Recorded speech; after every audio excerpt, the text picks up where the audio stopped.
If you haven't guessed, I am talking about Captain America Civil War today.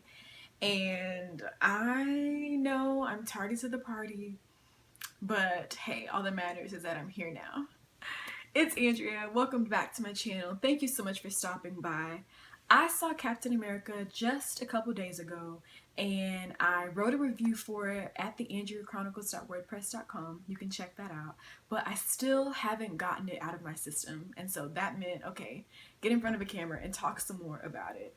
So Captain America Civil War, I think even though it's a Captain America film, like that's the banner that we're going with, it really just felt like Avengers 3 to me. And I don't think that's necessarily a bad thing or a good thing, but when you have such a big ensemble cast like this film does, it it was just sort of weird because after I left I'm thinking, okay, but that was a Cap film and everybody basically had, as much, in some people's cases, maybe even more screen time than Captain America. So I don't know, that could just be my own personal crazy opinion. I don't have a background with the comic books, and so I know some fans out there are just very, very devoted and they know the storylines and plots and characters frontwards and backwards.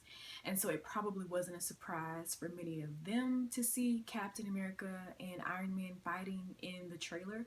But when I first saw the trailer, I felt some type of way. I was a little salty because I was like, I don't want to see them fight. That's me. I'm that girl or that person. And so I didn't really like that. But I think once you see the film, it all makes a lot more sense. And one of the best things about this film is that each character's position, their motives, their intentions is all well laid out, and you understand where each and every one of them is coming from and why each of them feels the way that they do. Obviously, the biggest conflict in this film is between Captain America and Iron Man, and that is basically, it stems basically from the fact that the world's leaders are starting to say that, the Avengers, we need to put them in check. And they want the Avengers to basically come into a treaty, into an agreement that would, take away some of their control. And Cap feels that, the Avengers work best autonomously. He doesn't think that they should have any regulations put on them. And then on the other side of the argument, you have Iron Man, who feels, maybe it wouldn't be so bad if there were a few sanctions on what the Avengers are doing. And it's just very well explained, well laid out why each of them feels the way that they do. And of course, sides are chosen, and you have some people who are team Iron Man, and then you have some people who are team Cap. And it is what it is. The action in this film is impeccable. The fight sequences, everything's so well choreographed. Black Panther makes his on-screen introduction, appearance, whatever you want to call it, in this film. I was really, really excited about that.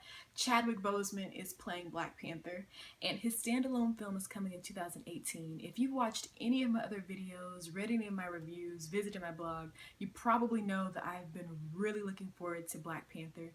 The only negative about it is that we have to wait until 2018, but it's being directed by Ryan Coogler, and I just think it's going to be fantastic. I feel very confident in that after seeing Black Panther in Civil War.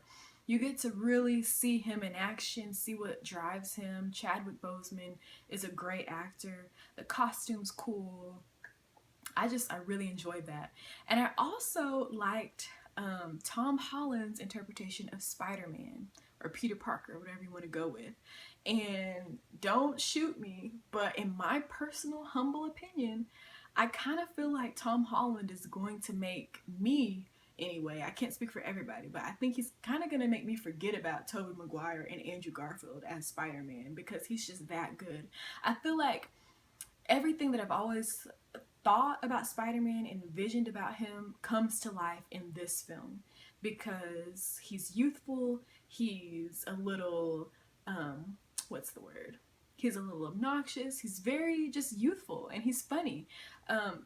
In this film, Spider-Man and Ant-Man 2 and a couple others really do a good job of interjecting humor, because this is kind of a more serious film than others that we've seen. So I really enjoyed the Spider-Man character. Like I said, Ant-Man was in it and he was pretty funny. Paul Rudd, of course, reprising his role as Ant-Man. and everybody just really shines in this movie, and there's just really a lot of good acting here, and I enjoyed it. So Memorial Day is coming up, which means 4-day weekend. If you haven't seen Captain America Civil War yet, I would definitely encourage you to do so. Make sure you check it out. Thank you so much for watching, and I'll talk to you in my next video. Bye.